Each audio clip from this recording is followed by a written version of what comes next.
Por mais que o Tite erre nas suas escolhas, não se justifica a postura dos jogadores que tomam um gol contra o Botafogo, o time desarma. Toma um gol do Palestino, o time esfarela, com muito jogo pela frente. Porque, gente, por exemplo, essa semana nós vimos uma virada espetacular do Real Madrid em cima do Bayern. O Carlo Ancelotti não fez nada de excepcional do ponto de vista técnico e tático. Ele meteu um centroavante que ele não tem normalmente, joga sem centroavante, o Rossellu, um outro atacante descansado que era o Brahim Dias, e foi pro bola búrica, foi para cima. E aí o Vinícius chutou, o Neuer falhou, o gol do Rossellu. Depois, aí a grande virtude do time. O time continuou atacando. O segundo gol do Real Madrid é um passe do Nacho, zagueiro, para o Rudiger, zagueiro, para cruzar e o Rossellu marcar 2-1. Então, a postura dos atletas também é muito importante. Não é só, o futebol não é um joguinho de joystick lá, um PlayStation. Os jogadores em campo têm vida própria, né? E os jogadores do Flamengo, salvo exceções como o De La Cruz, eles simplesmente acatam a derrota, aceitam a derrota. Tá ok, estão perdendo, não tem poder de reação nenhum. Falta liderança, falta muita coisa. O Tite tem culpa, mas não é só dele não. Como não era dos anteriores. Você veja que o Flamengo não ganha 7 jogos fora de casa, não vence na Copa Libertadores. 7 jogos. E nesse intervalo jogou contra Newblense, Alcas, Bilionários, com homem a menos, e agora o Palestino. Não é que o Flamengo jogou com River, Boca, Palmeiras, Atlético Mineiro, não. Jogou contra esses times aí que eu estou citando.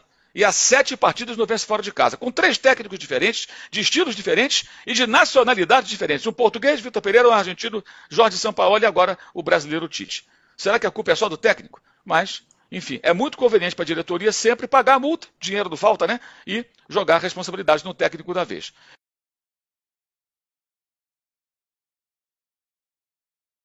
Por mais que o Tite erre nas suas escolhas, não se justifica a postura dos jogadores que tomam um gol contra o Botafogo, o time desarma. Toma um gol do Palestino, o time esfarela, com muito jogo pela frente. Porque, gente, por exemplo, essa semana nós vimos uma virada espetacular do Real Madrid em cima do Bayern. O Carlo Ancelotti não fez nada de excepcional do ponto de vista técnico e tático. Ele meteu um centroavante que ele não tem normalmente, joga sem centroavante, o Rossellu, um outro atacante descansado que era o Brahim Dias, e foi pro bola búrica, foi para cima. E aí o Vinícius chutou, o Neuer falhou, o gol do Rossellu. Depois, aí a grande virtude do time. O time continuou atacando. O segundo gol do Real Madrid é um passe do Nacho, zagueiro, para o Rudiger, zagueiro, para cruzar e o Rossellu marcar 2-1. Então, a postura dos atletas também é muito importante. Não é só, o futebol não é um joguinho de joystick lá, um PlayStation. Os jogadores em campo têm vida própria, né? E os jogadores do Flamengo, salvo exceções como o De La Cruz, eles simplesmente acatam a derrota, aceitam a derrota.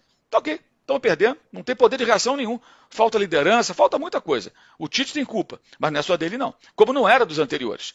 Você veja que o Flamengo não ganha 7 jogos fora de casa, não vence na Copa Libertadores. 7 jogos. E nesse intervalo jogou contra Newblense, Alcas, Bilionários, com homem a menos, e agora o Palestino.